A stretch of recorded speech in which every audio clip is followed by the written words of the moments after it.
भारत की विदेश मंत्री एस जयशंकर, चीन के विदेश मंत्री वांग यी और ताजिकिस्तान में एससीओ का मंच। करीब 10 महीने बाद भारत और चीन के विदेश मंत्री एक जगह पर फेस टू फेस हुए। ये बड़ा चांस था क्योंकि दो सबसे बड़े मुद्दे सामने हैं। एलएसी पर टकराव के मुद्दे को साल भर से ज्यादा हो गया, पक्का समाधान निकला नहीं। दूसरी तरफ अमेरिका के अफगानिस्तान छोड़ने से हालात बिगड़ गए हैं। तालिबान ने मारकाट मचा दी है। अब पहले समझिए कि भारत चीन के विदेश मंत्रियों की जब मुलाकात हुई तो क्या बात हुई। तजाकिस्तान के दुशांबे में विदेश मंत्री एस जयशंकर और चीन के समकक्ष वांग यी की मुलाकात होती है। करीब 1 घंटे दोनों के बीच बातचीत होती है और बातचीत पर फोकस एलएसी पर टकराव होता है। एस जयशंकर ने चीन के विदेश मंत्री से साफ कहा कि एलएसी के स्टेटस को में एक तरफा बदलाव भारत को मंजूर नहीं। बॉर्डर पर हालात बेहतर होने चाहिए, ये रिश्ते सुधारने के लिए बहुत जरूरी है। इसके अलावा दोनों देश सैन्य स्तर की बातचीत जल्द शुरू करने पर राजी हुए। 11 राउंड की बातचीत हो चुकी है, लेकिन अप्रैल से अब तक कोई बातचीत नहीं हुई।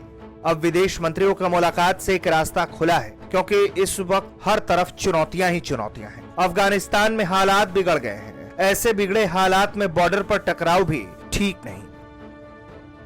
तालिबान तेजी से अफगानिस्तान को अपने कंट्रोल में ले रहा है। 85% इलाका उसके कब्जे में आ गया है। आसपास के देशों में इससे खलबली मची है। इसी पर शंघाई सहयोग संगठन की बैठक का फोकस था। भारत ने तो अपना स्टैंड क्लियर कर दिया है। विदेश मंत्रियों की बैठक में भारत ने सीधी बात कह दी, अफगानिस्तान में हिंसा रुक जानी चाहिए, नागरिकों पर आतंकी हमले रुक जाने चाहिए, सभी समुदायों के हित को देखना चाहिए, पड़ोसी देशों पर खतरा ना हो इसे देखना चाहिए। इन चुनौतियों पर गंभीरता से काम करना होगा।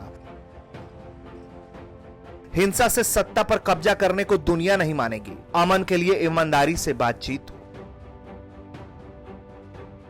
तो वहीं इधर चीन की हरकतों पर सेना की भी पूरी नजर है, क्योंकि चीन की ईमानदारी कैसी है ये दुनिया जानती है। बातचीत में तय बातों को अब तक नहीं माना है। चीन ने भारत का संयम भी देख लिया, संकल्प भी देख लिया और साहस भी देख लिया। जितने सैनिक और हथियार चीन ने लगाए, उतने ही सैनिक और हथियार भारत ने लगा दिए।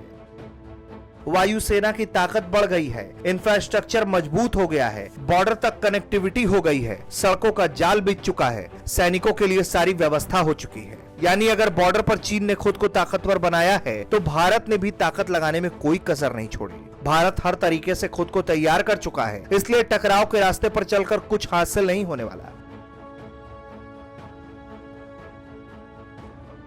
चीन को यह बात समझनी होगी और भारत ने यह बात उसे अच्छे से समझा भी दिया है।